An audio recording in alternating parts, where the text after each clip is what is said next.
Ya, Shalom, selamat malam, salam sejahtera bagi kita semua, para hadirin semua yang ada di manapun berada. Perkenalkan nama saya Srilian Lestari Wolango.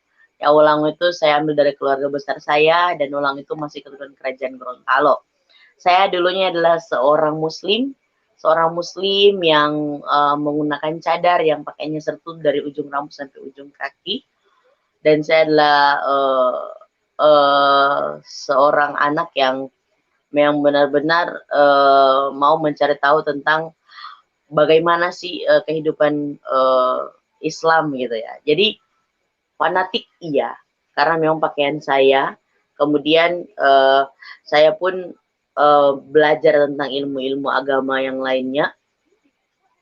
Sebelum saya mau lanjut lebih lagi dengan kesaksian hidup saya, bagi siapa yang nonton pada malam hari ini, jangan lupa di like ya, di subscribe, kemudian di share biar banyak orang yang nantinya bisa nonton, bisa terberkati, bahkan mereka mau mengabarkan Injil kepada orang-orang yang belum kenal akan Yesus. Oke, nah kita lanjut ya. Saya itu kenapa saya bisa bisa bisa bukan pindah ya, istilahnya saya bisa ada di dalam Tuhan. Sedangkan saya dulunya adalah seorang muslimah dengan kefanatikan agama saya. Jadi fanatik dalam agama saya dengan pakaian saya yang tertutup. Saya juga heran ya. Memang mujizat Tuhan itu mengherankan. Saya dulu pernah pesantren, saya pernah nyantren ya di salah satu cabang Al-Fatah Temboro, Magetan, Jawa Timur. Ada di Lambuno dulu. Next kemudian saya lanjut ke ke Magetan Jawa Timur ya, Temboro. Dan dulunya saya seorang muslimah yang memang benar-benar sangat mengerti dengan syariat Islam. Apapun yang diajarkan oleh Muhammad saya mengerjakannya. Makan dengan tangan kanan, cara mohon maaf, cara untuk buang air pun saya terapkan apa yang diajarkan sama Muhammad. Kemudian cara berpakaiannya saya pun ikut seperti istri-istrinya istri-istrinya Muhammad. Kemudian bacaan-bacaan dalam sholat, kemudian saya suka sekali baca Quran dan semuanya. Jadi memang dulu itu kalau bisa saya katakan benar-benar saya hidup memang di dalam syariah Islam itu sendiri. Dan saya dari keluarga yang broken ya. Saya dari usia 5 atau 6 tahun itu papa sama mama saya udah pisah. Saya anak sendiri sama papa sama mama. Saya kemudian papa sama mama udah nikah, dan saya menjalani hidup saya ya selain sebagaimana seorang anak yang benar-benar ya sekolah dengan kesehariannya dan semuanya. Dan kemudian di tahun 2013 ya, 2013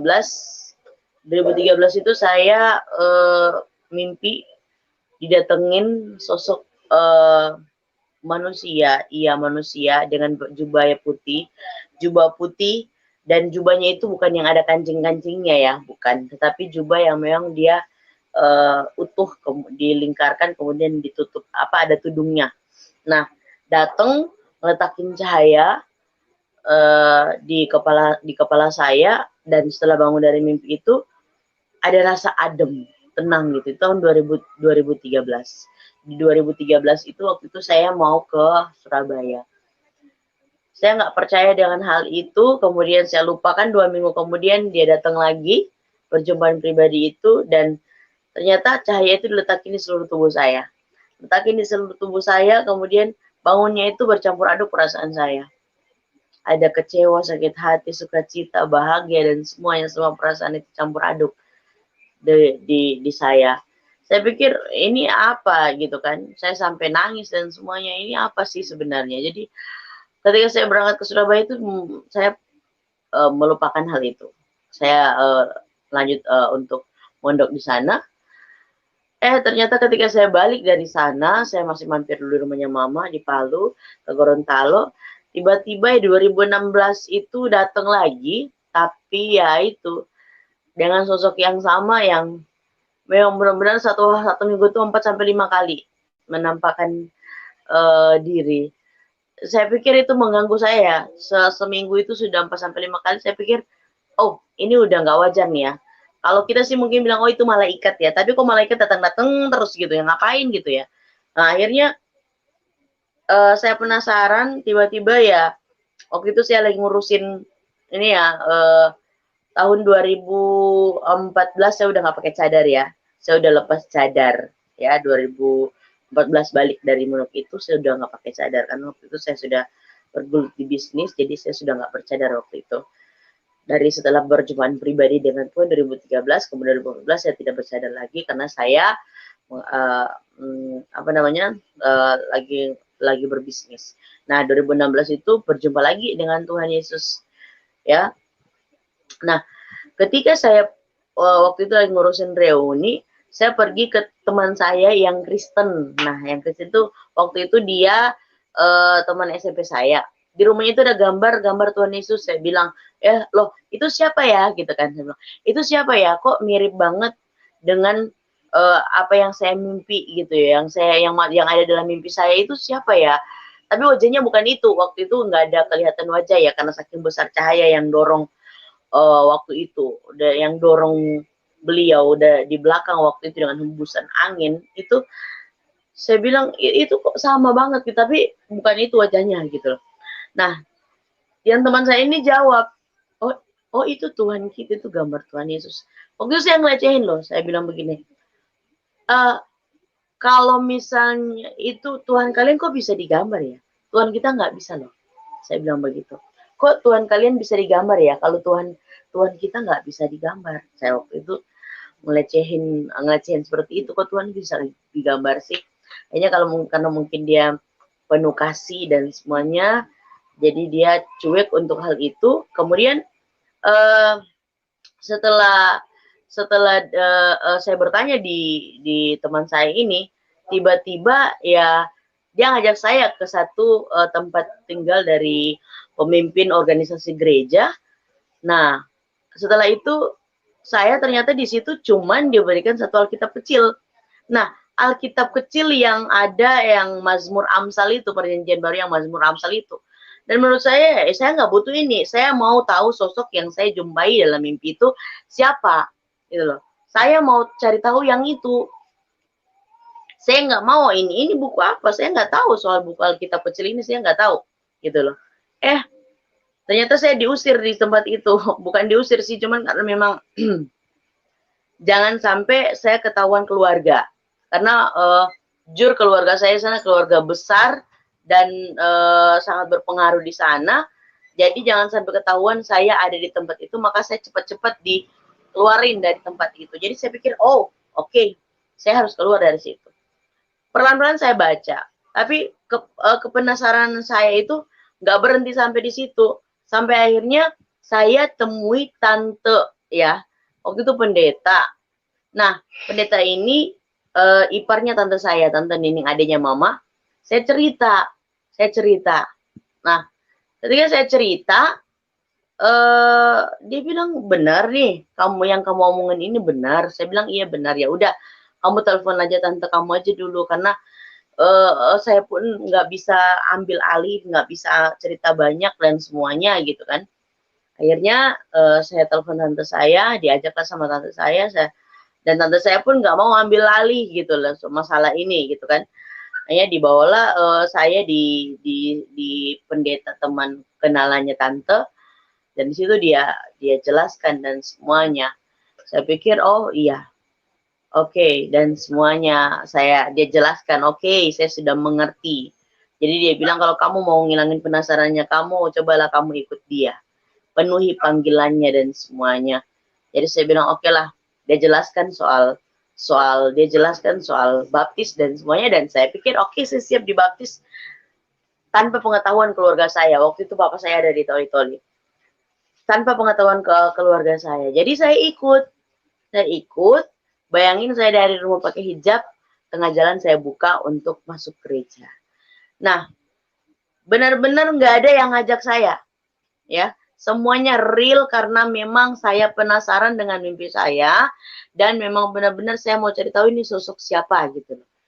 Dan puji nama Tuhan, ketika saya ikut bergereja, ada rasa ademnya, ya kan?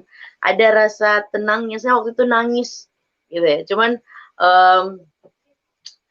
di situ ya, saya bilang sama ibu pendetanya, saya mau cepet-cepet dong dibaptis gitu ya.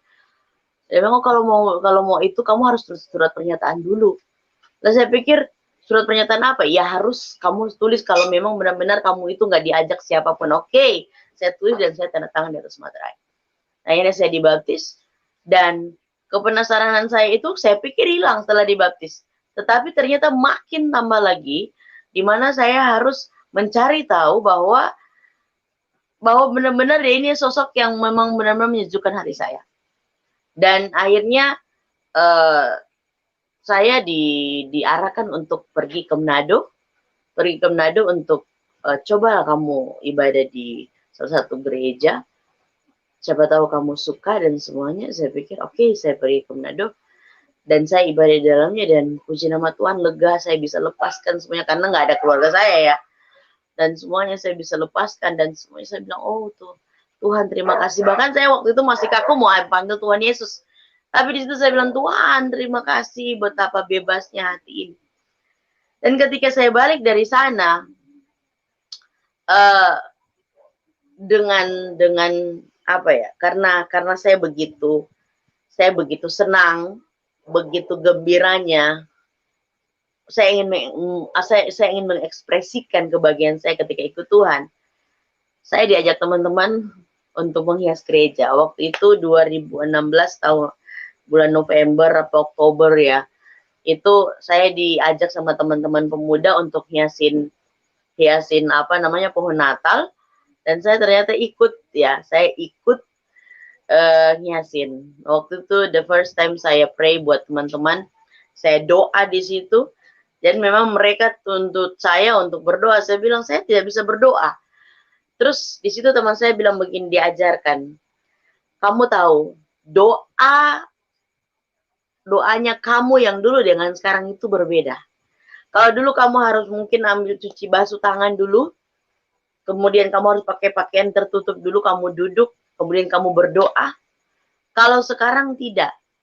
Dengan kata-kata yang sopan, dengan hati yang tenang, kamu berdoa, ucapkan. Dan di situ saya berdoa. Saya berdoa dan di situ the first time saya pray buat mereka. Di situ saya berdoa, saya bilang, sebegini, saya berdoa. Tuhan pada hari ini kita mau melakukan kegiatan untuk Natal. Saya bilang, engkau jagai, engkau lindungi, engkau sertai. Amin. Nah, waktu itu ada yang kurang. Teman saya bilang, di dalam nama Tuhan Yesus, kamu nggak? Oh, waktu itu saya masih kaku untuk sebut Tuhan Yesus. Tetapi ya, ketika sudah pelan-pelan diajarkan, saya sudah mulai terbiasa. Waktu itu, saya bilang, saya harus mengekspresikan lagi. Sehingga diajaklah saya untuk ibadah pemuda, saya ikut ibadah pemuda, dan ternyata ada yang lihat saya ketika saya masuk gereja. Masuk gereja, saya nggak pakai hijab. Nah, akhirnya, sementara ibadah, tahu-taunya ada polisi dari belakang. Polisi dari belakang ternyata lagi polisi dari belakang suruh berhentiin berhentiin ibadah. Saya kaget loh, kok pandangannya si yang pembawa firman kok ke belakang. Pas saya nengok ke belakang, ternyata emang ada polisi. Waktu itu masih kenal saudara. Jadi sebenarnya kan untuk memberhentikan ibadah seorang agama lain itu kan nggak boleh ya. Tapi ternyata diboleh-bolehin sama keluarga saya waktu itu polisi. Jadi diangkatlah saya dengan mobil patroli dan bawalah saya ke polsek dan memang kerumunan orang sekampung itu banyak karena memang saya keluarga besar di sana. Dan waktu itu kakak beradiknya papa itu matanya merah semua sampai ngomong, kalau kamu nggak kembali di agama kamu yang lama, saya kalau ketemu di tengah jalan saya bakalan cincang dua. Tahu cincang ya? nanti dibelah-belah katanya, ya. Jadi waktu itu dengan perasaan yang saya berasa bersalah tidak, tetapi di situ ada ketakutan yang melihat massa sangat banyak. Nah, saya dibawa ke Polsek. Dibawa ke Polsek, diinterogasi dan semuanya. Sebenarnya saya nggak ada salah karena memang waktu itu umur saya udah 24, udah jalan 25 tahun lah. Jadi udah ada undang-undang yang melindungi hak untuk memilih daripada keyakinannya masing-masing. Apalagi udah umur seperti itu. Nah, ketika di sana sudah diinterogasi bla bla bla dan semuanya. Ternyata tante saya datang lagi. Tante saya datang sama anaknya dikeroyok lah gitu, dikeroyok sampai saya cepat-cepat tekan nomor teleponnya Kapolsek ya. Kapolsek yang udah ninggalin nomor telepon, kalau ada apa-apa katanya langsung telepon gitu. Telepon, ternyata dia cepat datang dan diangkutlah saya dengan mobil, dibawa lari lagi gitu. Dan setelah itu ya, setelah dari Polsek itu saya dibawa di rumahnya tante saya. Nah, di situ bertemulah papa sama mama saya yang sebenarnya mereka udah pisah. Mama ada di Palu, papa dari Toli-Toli, papa pulang, kemudian mama pulang dari Palu, berkumpullah mereka. Ya, mereka berdua berkumpul karena mendengar saya udah Kristen. Dan berkumpul di situ, mama bilang begini, kalau kamu nggak sayang, kamu sayang nggak sama mama gitu kan. Kalau kamu sayang sama mama, kembali sama Islam. Papa gitu. Saya lihat raut wajahnya papa itu udah merah. Saya tahu kalau udah merah begitu aku udah marah. Marah plus malu gitu. Tapi ya, saya sudah bilang, saya nggak bisa. Saya tetap mau ikut Tuhan Yesus. Nah, setelah itu, ketika saya udah ngomong seperti itu, mama nangis ya waktu itu. Mama nangis lah, saya pikir, saya pun mau menangis, tapi ya, mau gimana lagi, saya ikut Tuhan. Dan memang ini harga yang harus saya bayar. Ketika itu, papa udah ngomong, oke, kalau memang kamu mau ikut Tuhan, saya harus, papa mau minta kamu balik aja di rumah dulu, gitu ya. Oke, saya balik, saya ikut papa di rumah. Ternyata saya nggak dikasih keluar sama papa. Papa bilang, kamu jangan berani keluar, nanti kamu akan dibantai orang-orang di luar karena mereka udah tahu itu kamu tuh udah Kristen dan semuanya. Pada suatu saat itu hari Jumat, kata papa, kamu mau dimandiin lagi, mau diislamkan lagi, selesai dari khotbah Jumat. Saya pikir, oke lah. Di situ terpikirkan saya untuk minta izin ke bapak, Pak, saya mau ke pasar, mau beli sandal gitu. Oh, oke, jangan lama-lama ya, gitu kan. Papa pikir ya kita sudah normal gitu ya. Jadi saya naik bentor ya, di sana kendaraan namanya bentor. Jadi saya naik bentor, kemudian di situ saya kunci tangan, saya bilang, Tuhan, apabila masa depan saya dengan Tuhan, saya bilang, tunjukkan jalan dan lancarkan apa yang harus, bukakan jalan apabila masa depan saya dengan Tuhan. Ketika saya naik bentor, mau ke pasar itu belok kanan, saya bilang lurus aja. Lurus lagi sampai melewati beberapa desa, sampai ke yang namanya desa yang namanya Buko. Nah, turun di situ, kemudian saya berdoa lagi, biar dapat tumpangan mobil untuk ke Manado. Dan puji nama Tuhan, saya dapat tumpangan dan sampai ke Manado. Ternyata saya waktu itu tidak punya uang. Ternyata saya di tengah perjalanan saya ngobrol sama ibu-ibu yang berhijab. Dia bilang dia ingat anaknya yang sudah meninggal sama persis dengan saya. Dan ketika dia turun di Kota Mobagu, ternyata dia pegang tangan dan kasih saya duit. Ketika sampai di Manado, saya bayar mobil. Dan ketika kakak rohani saya waktu itu jemput, dia bilang, siapa yang bayarkan? Iman saya mengatakan pertama kali, saya bilang, Tuhan Yesus yang bayarkan kendaraan saya. Puji nama Tuhan, saya sampai sekarang ada di Manado. Dan kalau pencobaan-pencobaan yang saya dapatkan ketika ikut Yesus itu sangat banyak. Saya pernah tidur di halte karena nggak ada tempat tinggal. Saya pernah diusir dari kos ke kos karena nggak sanggup bayar kos. Saya pernah jualan masuk gereja ke gereja, masuk rumah ke rumah untuk jualan kue-kue kecil. Kemudian saya pernah kelaparan 2 hari 2 malam karena nggak ada uang, nggak ada makanan sama sekali.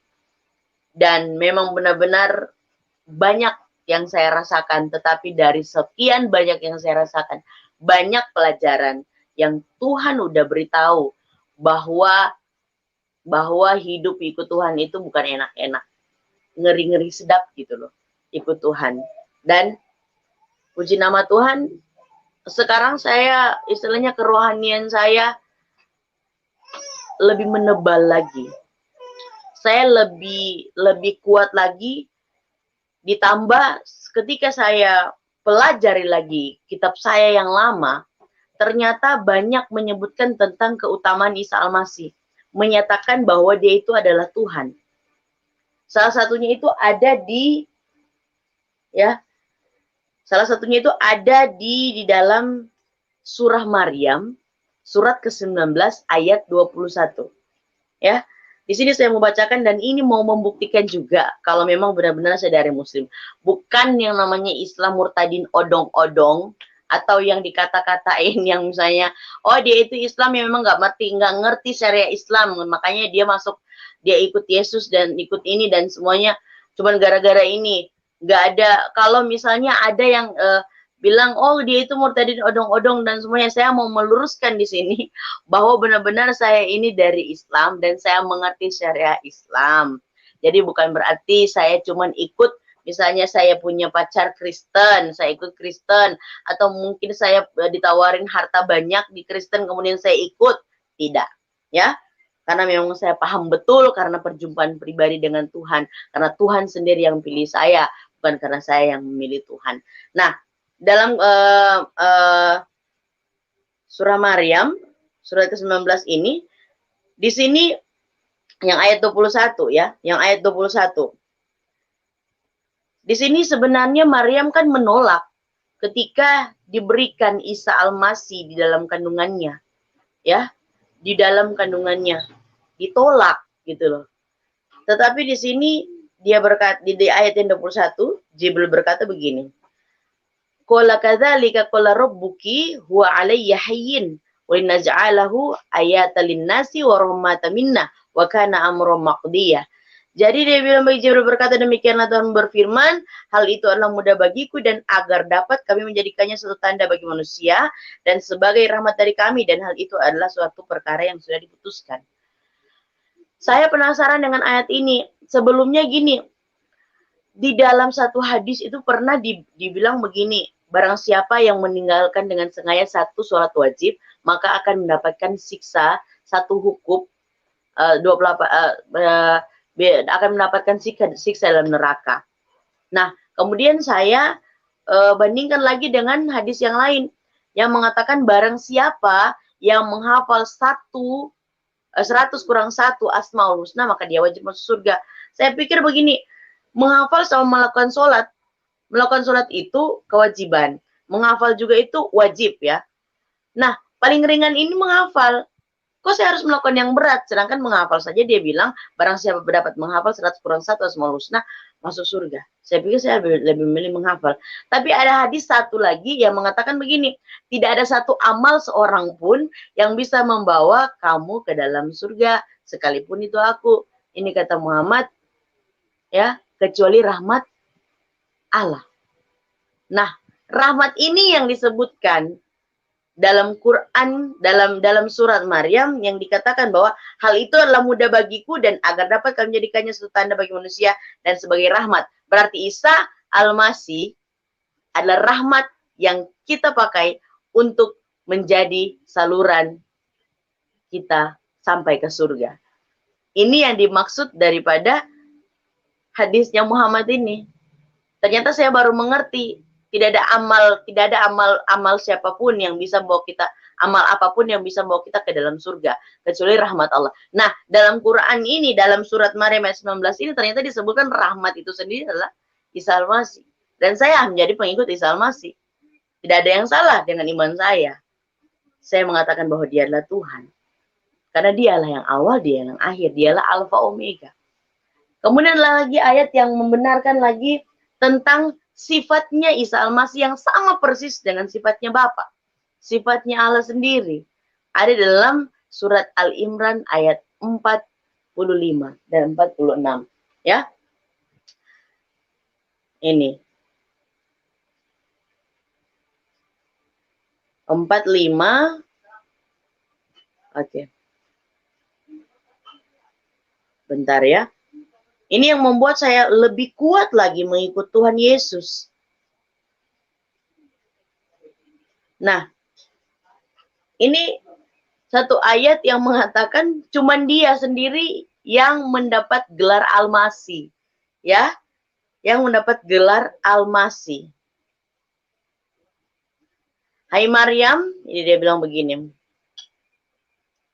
Dia bilang begini.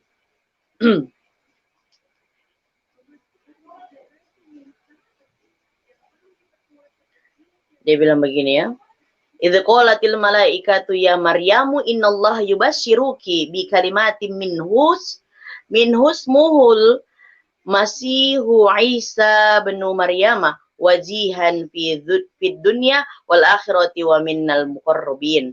Jadi ketika malaikat berkata, hai Maryam, sesungguhnya Allah mengembirakan kamu dengan kalimat daripadanya, namanya Al-Masih Isa putra Maryam, seorang terkemuka di dunia dan di akhirat.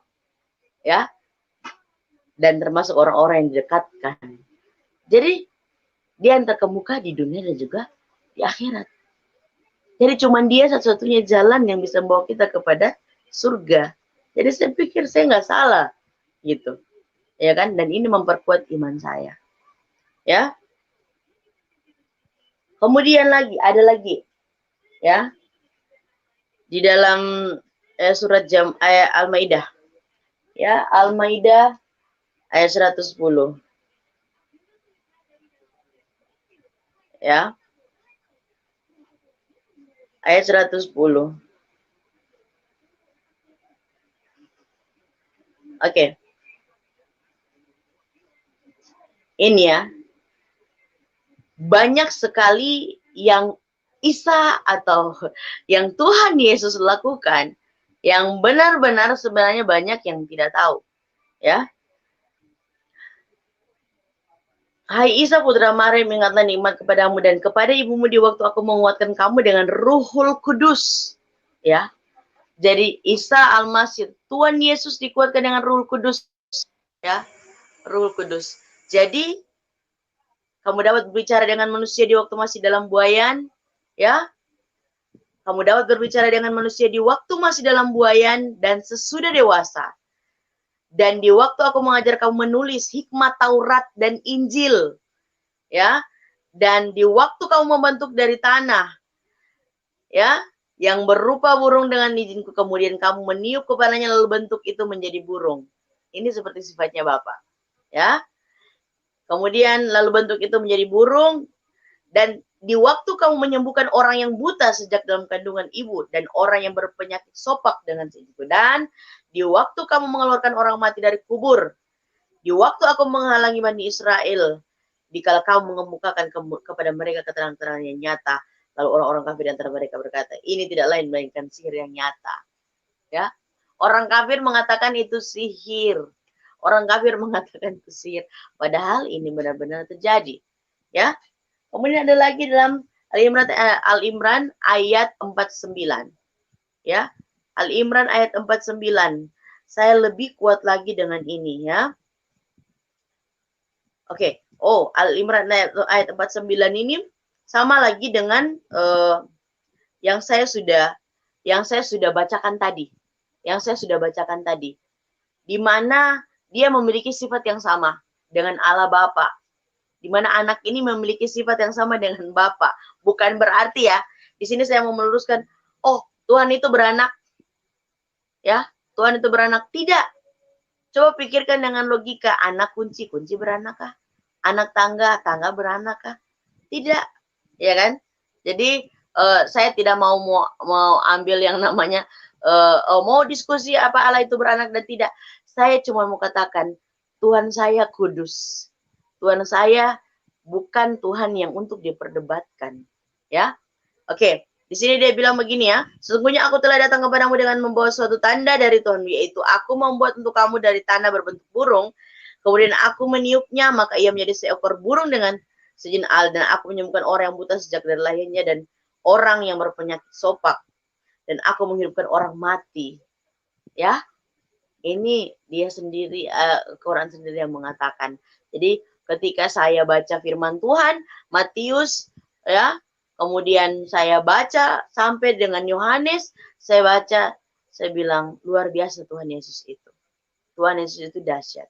Dan sekeluarga saya harus tahu bahwa selain daripada jalan mengikuti Tuhan Yesus, tidak akan ada jalan yang lain untuk menuju kepada keselamatan, pada surga. Ya, kemudian di sini saya pernah dibilang, oh kamu itu seorang yang kafir, ya. Kamu itu adalah kafir karena kamu meninggalkan agama kamu yang lama, kemudian kamu menyembah berhala, kamu kok sembah patung. Saya pikir di gereja itu kalian lihat patung di mana gitu kan. Saya tidak sembah patung, saya bilang saya sembah Tuhan saya, Tuhan Yesus yang bisa saya rasakan. Ya. Oke. Ya, Al-Imran ayat 55. Oke. Ya. Al-Imran ayat 55, surat ketiga dari Quran ayat 55. Ya. Oke. Ya. Ini di sini dia bilang, "Idz qala Allahu ya Isa inni mutawaffika wa rafi'uka ilayya wa mutahhiruka minal ladzina kafaru wa ja'ilul ladzina tabauka fawqal ladzina kafaru ila yaumil qiyamah thumma ilayya marji'ukum fa ahkumu bainakum fima kuntum fihi takhtalifun." Ya, dia bilang begini, ketika bermana Isa, sesungguhnya aku akan menyampaikan kamu kepada akhir ajalmu dan mengangkat kamu kepadaku serta membersihkan kamu dari orang-orang yang kafir dan menjadikan orang-orang yang mengikuti kamu di atas orang-orang yang kafir hingga hari kiamat. Ya. Kemudian hanya kepada aku lah kembalimu, lalu aku memutuskan tentang hal-hal yang selalu kamu berselisih padanya. Jadi, Isa Al-Masih, Tuhan Yesus dan para pengikutnya diangkat di atas orang kafir. Berarti yang tidak ikut Isa Al-Masih, orang apa? Minta maaf, mau bilang saya kafir karena ikut Tuhan Yesus. Saya mau kasih tahu, yang berhak menilai hanya Tuhan. Yang berhak menilai hanya Tuhan. Itu yang membuat saya kuat di dalam Tuhan. Dan Tuhan mengajarkan banyak hal kepada saya, bahwa mengasihi yang ya, kita para pengikut Yesus, kita para pengikut Kristus, itu adalah kita membesarkan hati dalam mengasihi. Banyak orang yang sudah menganggap kita kafir, menganggap kita tersesat dan semuanya. Saya mau katakan, kita bukan tersesat, kita tersesat di jalan yang benar. Kita tersesat di jalan yang benar. Jadi buat teman-teman semua yang sudah dengarkan kesaksian saya bukan siapa-siapa. Saya cuma mau kasih tahu, yang saya ikut Tuhan Yesus bukan karena ajakan, bukan karena harta, bukan karena apa-apa, tapi karena perjumpaan pribadi, dan saya rasakan sendiri bagaimana kasih Tuhan mengalir di dalam hati saya, bagaimana kasih Tuhan mengajarkan saya untuk hidup yang benar di hadapan Tuhan. Ya, begitu. Saya perhatikan dan saya ikuti perkembangan umat kita dari waktu ke waktu. Beberapa tahun belakangan ini, Bapak Ibu, banyak sekali orang-orang Islam yang murtad. Betul. Banyak sekali yang murtad. Bukan hanya dari kalangan orang-orang yang awam, bukan hanya dari kalangan orang-orang yang miskin, bahkan sampai kepada kalangan yang intelektual, orang-orang yang berada secara ekonomi. Sekarang terjadi fenomena pemurtadan.